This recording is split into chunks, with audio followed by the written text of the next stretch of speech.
Hey, what's up? John Sonmez from SimpleProgrammer.com. So I got a question here that I am not qualified to answer, but I'm going to try and answer it because I'm just going to give my advice on this. So feel free to disagree with me, but I'm just going to give you what I think about the situation. I have no idea. I've never been in this situation before. So, I might not know what I'm talking about here. But hey, if you send me a question and ask me, I'm going to give you my opinion. So, anyway, this question is from, I'm not going to say the name here again. This is pretty sensitive. Just did another video. We'll say Bob. So, anyway, Bob says, "Hi, John. Love your channel. Please keep the videos coming and keep up the good work. I have a tough decision to make and would like to see your input on the situation. My daughter is 2.5 years old. You can always tell it's when a programmer emails you because it's 2.5 years old. And I see her every Wednesday for dinners, plus every other weekend for visitation. Last year, I was in a vicious court battle with the biological mother and was happy with the deal we made. Now that a year has passed, I find myself wanting alternating holidays and vacation time with my daughter. I know that by going back to court, it would only infuriate the biological mother, but more time with my daughter is what I'm essentially asking for. The pick-off and drop-off situation is what bothers me. As of today, the biological mother is being somewhat civil, i.e. no drama. My fear is that going back to court, the biological mother will just not show up to drop off my daughter. This would result in a lengthy court battle, and I would not see my daughter for weeks, possibly months on end. What would you do in my situation? I remember your video about facing your fears, but would you take the risk of not seeing your daughter for weeks or months to get more time?" And if you're looking for the video on facing your fears, you can find that here. If you're on a mobile, it'll be in the link, it'll be in the description below. At the end of the day, it seems like the right choice, but I don't know if I can handle not seeing her every week. So like I said, I don't know. I've never been in this situation. I don't have any experience to draw on from here. But I have a few thoughts that I'll tell you here. So the first one is, so there's two things that I'm going to kind of take this down. One, the direction of, do you really want what you think you want, and the possible consequences or repercussions of it? Like, what are you actually trying to get? And then two, the idea of what is best, how best to get what you want. Right, so let's start with, do you actually want this? Do you even want to try and get this at all in the first place?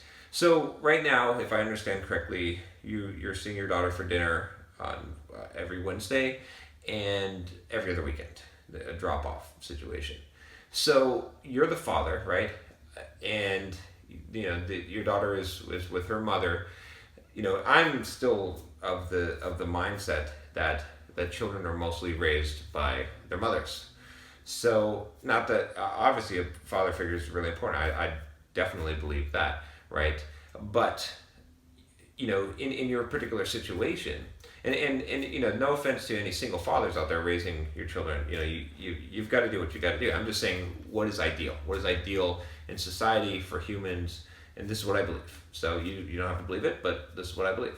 So, based on that, you have to ask, first of all, the very first thing that should be in your mind at all, right, should be what is best for your daughter, right? Because that should be the concern. And so, from that basis point, and what I said about, the mother raising the daughter, as long as she is psychologically stable, well, let's not say psychologically stable, because your evaluation of her being psychologically stable might be skewed. I mean, you were married to this woman and now you're not, or I'm assuming so, right? Or had some kind of relationship with her, or, obviously you had sex with her. So, okay. So, I would assume so. But anyway. So, but as long as she's not dangerous to the child, right? That your daughter being with her more time is not harmful, which I think if that were the case, you would have said so in the email, because that would have been your major concern. Then you should really ask yourself, is it really better for your daughter to spend, and what you're saying here is essentially vacations and alternating holidays with you. Does that have enough of a net benefit on your daughter that it's worth any kind of the risk of the turmoil of a kind of stable situation that you've got going now? And so, you have to answer that question. Maybe you think it is, but I would start there, right?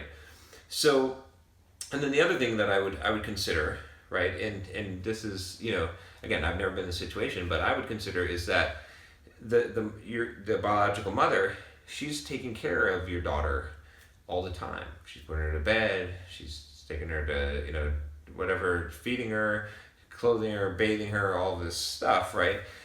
And so she's putting in a lot of effort. Now, you might say, oh, I would gladly take on those responsibilities if we just cut the time in half. Maybe so. But in the current situation, you however you approach this, you're going to have to view it from the other viewpoint, right? So from the biological mother's viewpoint, she's doing all this work, she's doing all this effort, she's taking care of your daughter, and you're asking for more of to take her, to have fun with her. I'm taking it from her perspective, right? This is what she's going to be thinking in her head. So you can have a good old time on Wednesday nights and have dinner and on weekends, but you don't have the day-to-day responsibilities of raising this child. And now you want more time? Now you want her precious holidays, and you want some vacation time. Wouldn't that be fun? You know what I'm saying? Again, this isn't me. I'm telling you from her perspective what she's probably, right? You got to be able to put yourself into her head. So is it really worth that, right? It's not a huge amount of more time. I don't think, right? I mean, is it really worth this battle? Will it be a benefit from your daughter? Will you be able to overcome that stance, right? And is it something that you even really want? I mean, you kind of, right? I have to tread carefully here because obviously there's a lot of emotion involved in this, but you kind of have you thought it was a good deal in court, and you kind of have a good deal, right? I mean, you have a child that you are getting to see sort of the best of, that you don't have the full day-to-day responsibility of. I'm sure you would rather have a different situation, but I'm just saying in the situation that you're currently in, and now, and do you really want to, rock the boat when you already have what is somewhat, I don't want to say an ideal situation, because it's not an ideal situation. An ideal situation would be something other than this, but you don't essentially have all the responsibilities of parenthood, but you do have some of the benefits of parenthood. As much as you'd rather have a different situation, that's sort of the truth here. And I know a lot of people are going to get butthurt about that statement, but you know what? It's kind of true, right? Emotions aside, right? Because we got all these emotions wrapped up in things. So anyway, what I'm getting at there is that maybe you don't want to rock the boat. Now, if you said, hey John, I want to get like half full visitation, full custody, half custody rights and divided in half, so that I'm taking her half of the time and Laura's taking her half of the time. Okay, that's a different thing. But again, I would still emphasize, and I'm still going to go back to this, which is what is best for the child. That should be the main consideration, right? Can you be the father figure? Can you have the influence? Can you do what you can and step away if you have to, right? I mean, could you step completely away if you had to, because it is best for your daughter? Could you, right? Where is it coming from? Where's your motivation coming from? Is it because you're thinking what's best for her, or what you would like best, right? And another reason why I would establish this is because I do know this. I can speak from experience on this, from both my own parents and from me being a parent. The idea that sometimes we can tend to put our expectations of happiness or joy or fulfillment in our lives onto our children to fulfill for us. And when we do that, we place a great burden on them. So that's, again, you got to kind of look in the mirror. I did this video on looking in the mirror. Honestly, you can check that out. You can link below if you're on the mobile. But you got to honestly look in the mirror and say, am I doing this for the best thing for her? Am I doing it for me? Where does this fall in that spectrum? So that's the basis. I would start there. Now, as far as tactical, and I didn't want to get into the tactical until we covered that, because that's, if you answer that question and you say, no, this isn't worth it, let's not rock the boat, let's not fight this battle, then we don't even need to go into tactical. But if you wanted the greatest probability of success with the biological mother, me knowing this much about your situation, but based on what you've told me, just as a ballpark here, the approach that I would take, I would not just take it to court, right? That's going to be a slap in the face. You're going to be getting the quickest way. What is it? Was it Theodore Roosevelt said that if you double your fists, you can be just as sure as I'll double mine right back. If you push someone, they're going to dig their heels in, right? That's never going to work. So what I would do is I would just, when the situation is right, when there's a good situation, I would say, hey, I was thinking a little bit. I would love to spend a little bit more time with, whoever your daughter's name is. And I know that you're working blah, blah, blah, or you're doing blah, blah, blah, and sometimes you don't get as much time to yourself as you would like.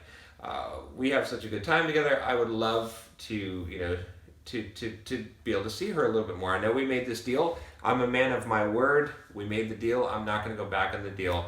But just something that you might want to consider. I thought I would bring this up. And, I trust that you're a fair person and that you will make a fair judgment. And like I said, I'm going to stick to my word because I'm a man of my word. But, whatever I just want to bring this up, and whatever you decide, just think about this. And don't get back to me now, but get back to me whenever, if you have a chance to think about this. And whatever you think, I trust that you'll make a good decision. And either way, I'll be happy with this situation. I'm thrilled to be able to see her on Wednesdays. I'm thrilled that the weekends that we have, and leave it like that. That would have the greatest chance in my mind of success based on what I know, because then what you're doing in that situation is you're basically not forcing, right? You're presenting an alternative. You're presenting a solution to a potential problem of not having enough time, and you are essentially giving someone a good name. You're saying, I trust your judgment. I trust that you're a fair person, that you'll make good decisions for our daughter, right? And so anyway, that's from a tactical perspective. That's what I would try. I think going to legal and fighting in court, first of all, it's probably not going to be successful. The courts are biased towards women. This. There's a reason. I mean, heck, I'm biased, right? The very first thing I did was become biased towards mothers, right? Did I not? So the courts are. We know this is reality, whether it's correct or not, whether it's real or not. Even I am trying to be impartial and biased, right? Sometimes we have to recognize that. So don't go where you're at a disadvantage, right? Realize where the power is. Anytime, it's kind of funny. I always tell people, you have to realize where the power is. You might not like it, might not seem fair to you, but you have to realize where the power. In this situation, the power is in the biological mother's hands. Recognize that. Realize that you need to approach the situation based on that. So anyway, long answer, but I wanted to give this the proper treatment. Again, I'm not qualified to this time. I will say I'm not qualified. Sometimes people say I'm not, but in this situation, I have no idea. I have no experience in this. I'm just giving you based on what I think. If I were in the situation, if I had the situation happen to me, I would have a totally different context to come from. So take this as you will. And it's a difficult situation. I didn't give you any of my sympathies or condolences for the situation, but I do sympathize. That's why I did this long video. That's why I answered this email, is because I do want to help. So anyway, hopefully you find some of this useful. At least maybe it'll give you something to think about. And yeah, that's all I got to say about that. Wish you well. If you like this video, if you want to ask me some legal questions that I have no idea about, feel free. And if you've got a comment or an idea or something, or some help for this gentleman, leave it below. And I will talk to you next time. Take care.